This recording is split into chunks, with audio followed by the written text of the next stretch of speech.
আসসালামু আলাইকুম রহমতুল্লাহি ওবরাকাতুহ। প্রিয় দর্শকবৃন্দ, এখন রমজান মাস চলছে। তো রমজান মাসে আমরা বিভিন্ন ধরনের আমল করে থাকি। তার মাঝে অন্যতম একটি প্রিয় আমল হচ্ছে তিলাওয়াতুল কোরআনিল কারীম, কোরআন তিলাওয়াত করা। রমজান মাসে বেশি বেশি কোরআন তিলাওয়াত করা চাই।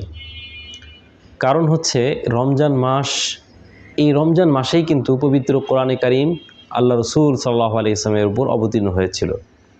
কোরআনে কারীমের মধ্যে ইরশাদ হয়েছে, শাহরু রমাদানিল্লাযী উনজিলা ফীহিল কুরআন হুদাল লিন্নাস। রমজান মাসে পবিত্র কোরআনে কারীম অবতীর্ণ হয়েছে মানুষের হেদায়েতের জন্য। তো কোরআনে কারীমের মর্যাদার কারণেই কিন্তু রমজান মাস মর্যাদাপূর্ণ হয়েছে, রমজান মাস সম্মানিত হয়েছে। কোরআনের সাথে যেই সম্পৃক্ত হয় সে সম্মানিত হয়ে যায়। একটা কাগজের কিন্তু কত ধরনের কাগজ আমরা দেখে থাকি। তো এই কাগজের মধ্যে যদি কোরআনের একটি আয়াত লেখা হয়, তাহলে কিন্তু সেই আয়াতের ওসিলায়, আয়াতের কারণে কাগজটা সম্মানিত হয়ে যায়। তখন সেই কাগজটি অজু ছাড়া স্পর্শ করা যায় না, সেই কাগজটি যেখানে সেখানে ফেলে রাখা যায় না, সেখানে পায়ের নিচে রাখা যায় না, মাটিতে রাখা যায় না, সেটাকে সম্মান করতে হয়, উঁচু জায়গায় সম্মানের সাথে রাখতে হয়। তার কারণ হচ্ছে কোরআনের ছোঁয়া তার মধ্যে লেগেছে। তো কোরআনের ছোঁয়া যদি আমাদের লাগে, তাহলে ইনশাল্লাহ আমরাও সম্মানিত হব, মর্যাদাপূর্ণ হব। কোরআনে কারীমের সাথে আমাদের সম্পর্ক অনেক গভীর হওয়া চাই। আমাদের যারা সালাফ ছিলেন, তারা রমজান মাসে প্রচুর পরিমাণ কোরআন তিলাওয়াত করতেন। এমনিতেও তারা সারা বছরই কোরআন তিলাওয়াত করতেন। কোরআনের সাথে তাদের গভীর সম্পর্ক ছিল। তারা কোরআন পড়তেন, তারা কোরআন বুঝতেন, কোরআনের তাফসির পড়তেন এবং কোরআন নিয়ে গবেষণা রিসার্চ করতেন। বিশেষ করে রমজান মাসে তারা বেশি বেশি কোরআন তিলাওয়াত করতেন।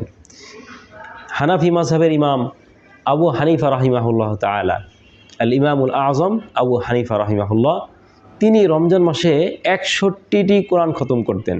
রাতে 1 খতম, দিনে 1 খতম, এবং রমজান মাস জুড়ে যে রাতের বেলা তারাবি পড়তেন, সেই তারাবিতে আর 1 খতম পড়তেন। তারিখে বাগদাদের 13 নম্বর খণ্ডে আছে কথাটি। ইমাম বুখারী রহিমাহুল্লাহ, সহিহ বুখারী শরীফের মুসান্নিফ ইমাম বুখারী রহিমাহুল্লাহ, আমরা সবাই তার কথা জানি, 256 হিজরিতে ইন্তেকাল করেছিলেন। তো ইমাম বুখারী রহমতুল্লাহ আলাইহি রমজান মাসে প্রতি রাতে 1 খতম করে কোরআন পড়তেন।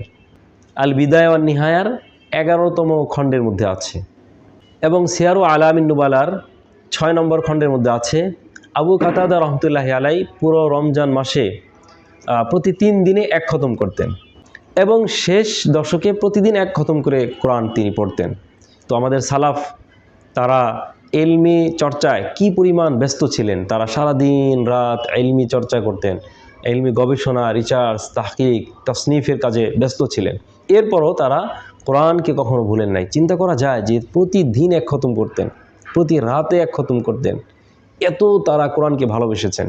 তো এই জন্য আমরা যদি আল্লাহর অধিক নিকটবর্তী হতে চাই, তাহলে আমাদের কোরআনের সাথে সম্পর্ক বৃদ্ধি করতে হবে। কোরআনকে যেমন আমরা পড়ব, ঠিক তেমনিভাবে কোরআনের অনুবাদও বোঝার চেষ্টা করতে হবে, কোরআনের মর্মটাকে বুঝতে হবে। কেউ যদি মর্ম না বুঝেও তেলাওয়াত করে, তবু তো সে সওয়াব পাবেই অবশ্যই, কিন্তু মর্ম বুঝে বুঝে, কোরআনে তাদাব্বুর করে করে, চিন্তা করে করে কোরআন পড়া চাই।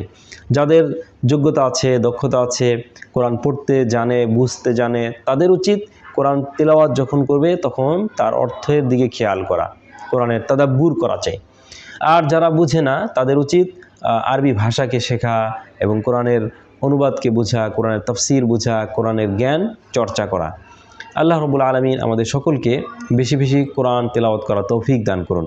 বিশেষ করে এই রমজান মাসে আমরা যেন বেশি বেশি কোরআন পড়তে পারি, কোরআন বুঝতে পারি, এবং কোরআনের মর্ম আমরা উপলব্ধি করতে পারি, এবং কোরআনের কথা কাজ অনুযায়ী যেন আমরা আমল করতে পারি। আল্লাহ রাব্বুল আলামিন আমাদের সকলকে তৌফিক দান করুন। আসসালামু আলাইকুম ওয়া রাহমাতুল্লাহি ওয়া বারাকাতুহু।